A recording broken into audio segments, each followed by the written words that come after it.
El siguiente material nace de muchas horas de investigación y de los recuerdos que marcaron nuestra infancia.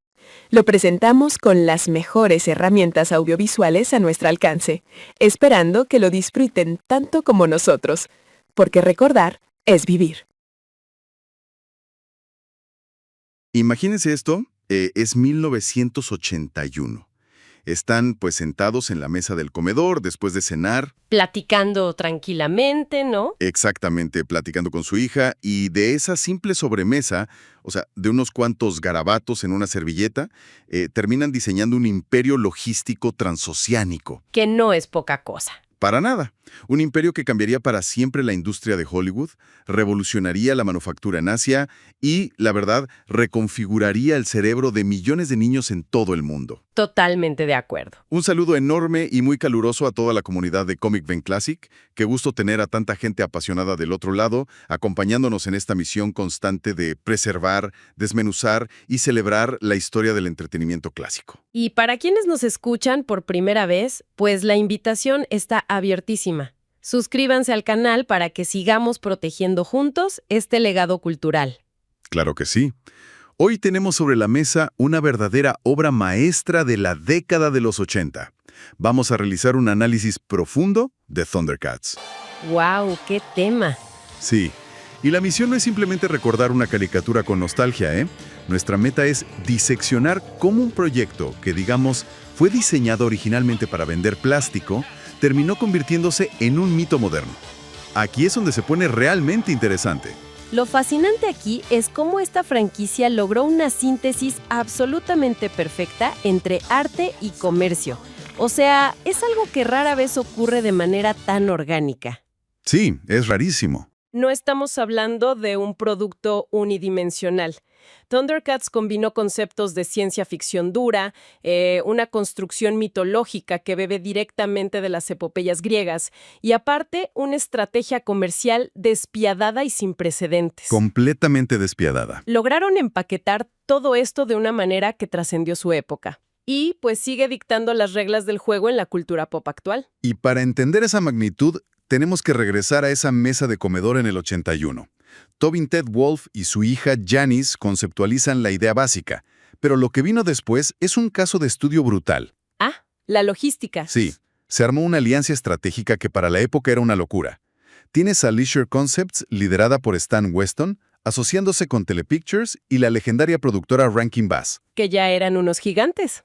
Exacto. Lo que hicieron fue implementar un modelo de externalización global cuando ni siquiera existía el Internet comercial. O sea, piensen en esto. El diseño y el marketing se cocinaban en Nueva York. Ajá. La manufactura masiva de juguetes se mandaba a fábricas en China y Taiwán. Y la animación se orquestaba en Japón. Imagínense coordinar todo eso a base de faxes y envíos por correo internacional. Híjole, es un modelo logístico que hoy damos por sentado, pero a principios de los 80 aplicar eso a una propiedad intelectual infantil era un riesgo monumental. Sí, te jugabas la vida de la empresa. Claro. Y todo este andamiaje respondía a un concepto fundamental de la época, lo que le decían lo toyetic. Ah, la palabra mágica. Esa mera. Era la palabra de moda en las salas de juntas para describir un contenido que estaba diseñado desde su mero ADN con el único propósito de vender mercancía. Literalmente hacer un comercial de media hora. Exactamente. La línea de juguetes de LGN, que se lanzó entre el 85 y el 87, no era un producto secundario, era el motor principal. Y para competir en los anaqueles contra titanes que ya estaban establecidos como He-Man y los Amos del Universo, tuvieron que innovar mecánicamente. Y ahí es donde entra el famoso Battlematic Action, ¿no? Por supuesto. Por eso introdujeron ese mecanismo. Claro, la famosa palanquita en la espalda de las figuras. Y, a ver, no era solo un truco barato, era una necesidad mecánica. Sí, totalmente. Porque las figuras de He-Man eran estos bloques súper musculosos que giraban desde la cintura con un resorte, lo cual los hacía ver medio rígidos. Como troncos. Ándale, como troncos. Para que los Thundercats se sintieran diferentes, más felinos, más ágiles en las manos de un niño, el mecanismo de LJN permitía mover el brazo de la figura simulando un ataque de espada sin romper la estética del torso. Una genialidad de diseño, la verdad. Si lo pensamos bien, Armar este universo fue como ensamblar una de esas bandas de rock de estadio prefabricadas. O sea, Leisure Concepts era el manager despiadado. Rankin Bass, el productor musical obsesivo. Exacto. Y los animadores japoneses eran los músicos virtuosos de sesión. Todo estaba calculado científicamente para llenar salas de estar. Pero a ver, espérame tantito. Quiero presionarte un poco con esto. A ver, dime. Si la génesis de todo este proyecto era una estrategia tan cínica y milimétrica para vender muñecos con palancas en la espalda, ¿en qué momento exacto dirías que el arte superó al corporativismo? Es una tensión brillante la que señalas, fíjate. Y la respuesta está paradójicamente en la propia ambición corporativa. A ver, explícame eso.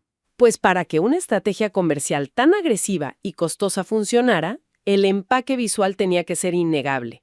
O sea, el corporativismo exigía la perfección absoluta. ¿No había margen de error? Ninguno. Y esa presión obligó a Rankin Bass a buscar fuera de las fronteras de Estados Unidos. El arte superó al comercio en el momento preciso en que los bocetos corporativos llegaron a los escritorios de la Pacific Animation Corporation en Japón. ¡Wow! Al delegar la animación a Masaki Iizuka y a su equipo, pues Rankin Bass accidentalmente permitió que una sensibilidad artística completamente distinta se apoderara del producto. Y ahí es donde nace lo que hoy llamamos el estilo transpacífico. Porque, a ver, los estudios de animación en Estados Unidos en esa época, para ahorrar costos, trabajaban con una cantidad de cuadros por segundo bajísima. Sí, reciclaban fondos todo el tiempo. Todo el tiempo. Todo se veía súper rígido. Pero los japoneses trajeron una técnica híbrida. Tomaron esos diseños de personajes hipermusculados, muy al estilo de los cómics de aquí, de Occidente, Ajá. y les inyectaron la gramática visual del anime. Ángulos de cámara contrapicados extremos, escorzos dramáticos, líneas de velocidad, y una fluidez cinética en las peleas que simplemente no existía en la televisión americana de los 80. Exacto. La mecánica de la animación cambió por completo. Sí, radicalmente. En lugar de tener personajes estáticos moviendo nomás la boca, los animadores japoneses utilizaban poses claves súper exageradas que daban una ilusión de movimiento vertiginoso. Incluso si no estaban animando a 24 cuadros por segundo. Tal cual. Y el pináculo de esta colaboración técnica es la legendaria secuencia de introducción. Uf, qué chulada de intro. Es que está unánimemente considerada como una de las mejores aperturas en la historia de la televisión. Totalmente. Tienes este explosivo tema de rock compuesto por Bernard Hoffer, con unos arreglos de metales y guitarras distorsionadas, emparejado con 60 segundos de animación tan brutalmente detallada que, de hecho, existe una teoría muy seria en la industria. ¿Ah, sí? ¿Cuál? Se dice que Rankin Bass quemó una parte desproporcionada del presupuesto total de toda la temporada solo en animar esa introducción. No me digas. ¡Qué locura! Sí, necesitaban que cualquier persona que hiciera zapping en la televisión se quedara congelada viendo la pantalla, y lo lograron. Ok, vamos a desempacar esto. Porque, a ver, una intro espectacular te consigue la atención los primeros minutos. Claro. Pero no te mantiene a una audiencia cautiva por años. Lo que realmente ancló a la gente fue la arquitectura narrativa y la psicología de los personajes. Y eso es algo que rara vez se analiza con la seriedad que merece. Totalmente cierto. Tomemos a Leono. Físicamente lo vemos como el líder indiscutible, un gigante musculoso blandiendo la espada del augurio, gritando para ver más allá de lo evidente. Todo un símbolo de poder. Exacto. Pero la tragedia central de su personaje es que su cápsula de estasis falló durante el viaje desde Thundera. Pobre sí. Físicamente creció, pero mentalmente sigue siendo un niño de 12 años. Es la encarnación perfecta del síndrome del impostor. ¡Guau! ¡Qué buena forma de verlo! Imaginen la resonancia de esto para nuestra audiencia. Todos los que nos escuchan, que ahora tienen responsabilidades adultas, conocen esa sensación exacta. Que te pidan hacer algo para lo que no te sientes listo. Ándale, que te pongan una espada en la mano y te exijan liderar, cuando por dentro todavía te sientes como un infante asustado que no tiene idea de qué está haciendo. Es que esa vulnerabilidad es el núcleo emocional de la serie. Exacto. Representa el valor en su estado más puro, porque el valor no es la ausencia de miedo, sino actuar a pesar de estar aterrorizado. ¡Qué frase! Y el resto del equipo, pues, está diseñado para complementar y desafiar esa inmadurez. Pero, y esto me encanta, no lo hicieron cayendo en los tropos básicos de siempre. Como el grandote tonto. Exactamente. Sabemos que Pantro construyó el Thunder Tank y es el fuerte del grupo. Pero lo revolucionario es que, en la televisión de esa época, el personaje musculoso casi siempre era retratado como el bruto torpe. El músculo sin cerebro. Sí, aquí no. Pantro es el físico, pero también es el ingeniero en jefe. Es el intelecto mecánico del equipo. Y Tigro también rompe esquemas. Claro, Tigro es el arquitecto reflexivo, que domina el poder de la ilusión. Y Chitara, bueno, ella rompe el molde de la chica del grupo. Por completo. Su velocidad es impresionante, pero su verdadero poder es un sexto sentido clarividente. Y la serie tiene el cuidado de mostrar que este poder tiene un costo muy alto. La deja destruida. Sí, usar su clarividencia la deja físicamente exhausta. O sea, hay un sistema de magia con reglas y consecuencias reales. Qué locura que menciones lo de las consecuencias, porque eso me lleva directamente a los antagonistas. Y a ver, un héroe solo puede ser tan trascendente como el villano que lo pone a prueba. Y Mombra no se queda atrás. Mombra está en otra liga, de verdad. No es el clásico malo de caricatura que quiere dominar el mundo nada más porque sí. Su existencia es una tragedia gótica. Es oscurísima. Es un servidor no muerto, ataba por toda la eternidad a los antiguos espíritus del mal. Ya saben, el jabalí, el cocodrilo, el buitre y el buey. Que daban bastante miedo, por cierto. Bastante. Y sí, cuando se transforma tiene un poder cósmico aterrador, pero está condicionado por debilidades súper humillantes. Como lo del sarcófago. Exacto. Está físicamente anclado a su sarcófago. Necesita regresar a él constantemente porque su cuerpo se deteriora. Y la ironía más grande, no puede ver su propio reflejo. Eso es fascinante. Ver su cara en un espejo rompe su hechizo, porque lo enfrenta a la realidad de su naturaleza marchita y decadente. Su dependencia hacia los antiguos espíritus es su condena absoluta. Fíjate, es un esclavo con delirios de grandeza. Ándale, así tal cual. Y es crucial entender que esta arquitectura psicológica tan profunda, tanto en los héroes como en los villanos, no fue un accidente de los animadores en Japón, No fue coincidencia. ni un capricho de los guionistas en Nueva York. Fue el resultado directo de una intervención académica. Rankin Bass tomó una decisión súper inusual. Contrataron al Dr. Robert Cusis, un psicólogo clínico, para que fungiera como consultor de la serie. A ver, detengámonos allí un segundo. Dime. ¿Me estás diciendo que una producción diseñada explícitamente para vender plástico en las jugueterías gastó presupuesto en contratar a un psicólogo con doctorado para cuidar la salud mental de los niños? Así como lo oyes. Es que eso suena completamente contradictorio a la lógica de Hollywood. O sea, ¿cuál era exactamente el rol del Dr. Cusis en todo esto? Pues su rol era revisar cada guión y asegurarse de que la violencia inherente a una caricatura de acción estuviera anclada en un currículo de desarrollo moral. Órale. Cusis estructuraba las narrativas para que no se tratara solo de golpear al villano. Se trataba de resolver conflictos a través del manejo de emociones, la admisión de errores y la cooperación. ¡Qué maravilla! De sus notas de consulta nace el famoso Código de Thundera: justicia, verdad, honor y lealtad. Que todos nos sabíamos de memoria. Sí, y estas no eran solo palabras bonitas que el departamento de marketing inventó para estampar en una lonchera. Era un marco pedagógico diseñado científicamente para modelar comportamientos prosociales en la audiencia infantil. Híjoles, que me vuela la cabeza. Estaban educando a toda una generación sin que nadie se diera cuenta. Tenían este currículo oculto operando debajo de las explosiones y las espadas mágicas. Y si conectamos esto con el panorama general, podemos ver cómo esa función pedagógica evolucionó y maduró junto con la audiencia. Claro, los tiempos cambian. En 1985, el mundo estaba en plena Guerra Fría. El subtexto de la serie original era sobre el desplazamiento y la resiliencia.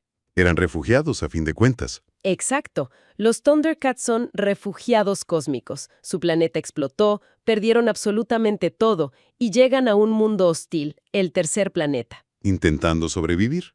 Intentando reconstruir su cultura sin perder su identidad. Les enseñaba a los niños de los 80s sobre la supervivencia en tiempos de inestabilidad. Tiene muchísimo sentido. Pero, y aquí viene lo bueno, si damos un salto en el tiempo y analizamos la versión del año 2011, la que fue animada por Estudio 4 grados centígrados, Uf, tremenda. vemos cómo esa base moral se adaptó a un mundo mucho más cínico y complejo. Es que esa versión de 2011 es una joya oscura que muchísima gente dejó pasar. Lamentablemente, sí. Toma esos conceptos nobles de los 80s y, pues, los somete a una presión brutal. En esta reinterpretación, los Thanderianos ya no son los refugiados inmaculados. Para nada. El guión revela que antes de la caída de su imperio, operaban como una élite xenofóbica que oprimía sistemáticamente a otras razas, especialmente a los lagartos. Es un giro fuertísimo. De repente, la narrativa te da un golpe de realidad sociopolítica. O sea, entiendes perfectamente por qué los lagartos deciden aliarse con Mumm-Ra. No son inherentemente malos, ¿eh? Son una clase oprimida buscando su propia supervivencia. Exacto. El conflicto deja de ser un duelo de blanco y negro y se vuelve una zona gris aterradora. Y esa es precisamente la brillantez de ese reboot de 2011. Desmitifica a los héroes, explora el precio del liderazgo desde el fracaso, no desde la victoria. Y los personajes se vuelven más complejos. Sí, aborda el resentimiento tóxico de Tigros. En esta versión, él es el hermano mayor adoptivo, es más capaz, más maduro, pero es relegado de la corona simplemente porque Leo no tiene la sangre real. Sí, el nepotismo cósmico. Ándale, hay un complejo de inferioridad y unos celos palpables. Y narrativamente, la serie toma riesgos filosóficos devastadores, como, el episodio de los Petalars. Híjole, el episodio de los Petalars. Conocer al personaje de Embryk te destroza. Te rompe el corazón. Y Leono, que es prácticamente inmortal, tiene que ver a su nuevo amigo Embryk convertirse de un niño a un anciano moribundo en cuestión de horas. ¡Qué fuerte! Es un ensayo magistral sobre la mortalidad. Te enseña que el valor y el impacto de una vida no se miden por la cantidad de años que respiras, sino por la intensidad y el propósito con el que la vives. Que hayan puesto esto en una serie para niños es asombroso. Totalmente. Y entender todas estas capas narrativas es lo que nos permite dimensionar el valor de la historia detrás de cámaras. A ver, cuéntame de eso. Un dato fascinante es el casting del doblaje original en inglés. Me encanta este dato. La voz de Pantro, que transmite esta gravedad serena, esta autoridad incuestionable pero cálida, pertenece a Earl Hyman. Un actorazo. Y lo increíble es que simultáneamente a este trabajo de voz, Hyman estaba interpretando a Russell Huxtable, el adorado abuelo en The Cosby Show. Que en ese momento era la serie de televisión más grande del planeta. Exacto. Eso te habla del calibre actoral que estaban manejando. Y ese nivel de ejecución es la razón por la que la huella estética del show sigue tan viva en la actualidad. Sigue súper presente. No me dejarás mentir. La influencia visual ha permeado a cineastas que crecieron consumiendo esta animación. Hablemos de la película Godzilla y Kong de este año pasado, dirigida por Adam Wingard. Claro, The New Empire. Esa. Hay un momento climático en la película, una toma muy específica donde Kong salta y la cámara lo sigue. Ajá, lo tengo en mente. Pues Wingard ha declarado abiertamente que compuso ese encuadre calcando exactamente la icónica pose de Leono en la secuencia de introducción de los 80. ¿Qué me dices? Suspendido en el aire, rompiendo la perspectiva, con el arma apuntando directamente hacia la audiencia. Es una apropiación cultural fascinante. Totalmente. Que un director de blockbusters de cientos de millones de dólares utilice el encuadre de una caricatura sindicalizada como su plantilla visual máxima te demuestra el impacto visceral de esa animación transpacífica. Se quedó en el subconsciente colectivo. Significa que la forma y la estética superaron con creces la función corporativa inicial. Entonces, ¿qué significa todo esto a nivel de archivo histórico? Significa que los materiales de producción de esta época ya no son vistos como basura comercial. Para nada. Son verdaderos artefactos culturales. De hecho, hay un debate interesantísimo y muy acalorado ocurriendo en foros de preservación audiovisual este mismo 2025. Ah, sí, he leído sobre eso. Resulta que los negativos de celuloide originales del logo animado, o sea, esa secuencia icónica de la pantera rugiendo que se vuelve roja, están perdidos. ¡Qué tristeza, de verdad! Durante décadas se rumoró que Rankin Bass los había destruido tras cerrar operaciones. Encontrar hoy en día hojas de celdas originales, acetatos o los storyboards maestros es casi imposible. Es como buscar una aguja en un pajar. Sí, lo que le añade una mística del nivel del Santo Grial a cualquier hallazgo en el mundo del coleccionismo. Y esa devoción absoluta por el material original y por el tono solemne de la serie es la clave para entender el fracaso monumental del reboot de 2020. Thundercats Roar. Ese mero. Los ejecutivos intentaron transformar la franquicia siguiendo la tendencia de la animación moderna. Diseños minimalistas, colores pastel. Sí, y una comedia basada en la parodia irreverente de sus propios personajes. Ignoraron por completo la carga mitológica y el peso psicológico que el Dr. Cusis y Rankin Bass habían cimentado. Y la gente no perdonó. La reacción de la base de fans original fue implacable. La audiencia mandó un mensaje clarísimo a la industria. No se metan con nuestros recuerdos. Literalmente. Esta propiedad no es una goma de mascar flexible que puedas estirar para hacer chistes fáciles. Es una epopeya y exige ser tratada con el respeto de una obra fundacional. Es la prueba de fuego de que el público se adueñó del mito.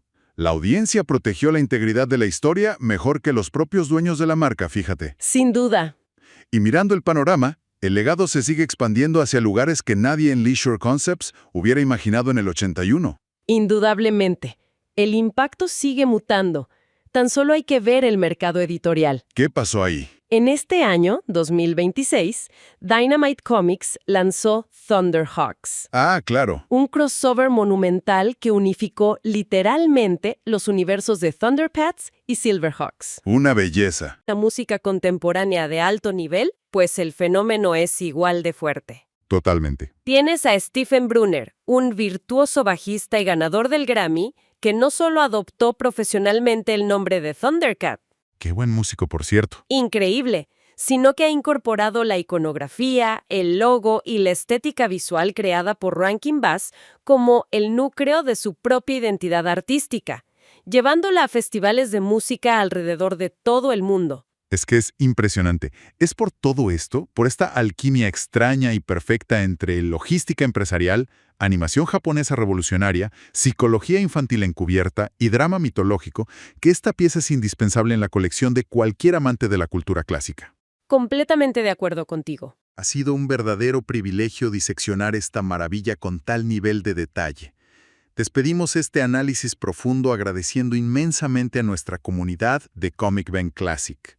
Muchas gracias por estar aquí. Recuerden que su apoyo, sus comentarios y su pasión son el motor vital para seguir manteniendo viva la historia y asegurar la protección de estos tesoros del entretenimiento clásico. Sigan compartiendo y manteniendo a la guardia en alto. Así es, no dejen que la nostalgia muera. Pero antes de irnos, quiero dejarles a quienes nos escuchan un último pensamiento provocador. Una reflexión un tanto melancólica que surge directamente de las fuentes y del diseño de personajes que analizamos hoy. A ver, te escuchamos. Piensen en la profunda y amarga ironía de los antiguos espíritus del mal. Ajá. Estas deidades supuestamente omnipotentes obligan a Mum-Ra a habitar un cuerpo momificado y putrefacto. Le otorgan el poder de ser el inmortal solo bajo la condición de rentar esa fuerza, obligándolo a arrastrarse de vuelta a su tumba cuando se agota. Es un castigo terrible. Y del otro lado del campo de batalla tenemos a Leonor, quien fue despojado de su infancia, forzado por una máquina a crecer artificialmente y despertar en un cuerpo musculoso de adulto, pero con el terror de un niño atrapado en su interior. Claro, los dos sufren. Exacto.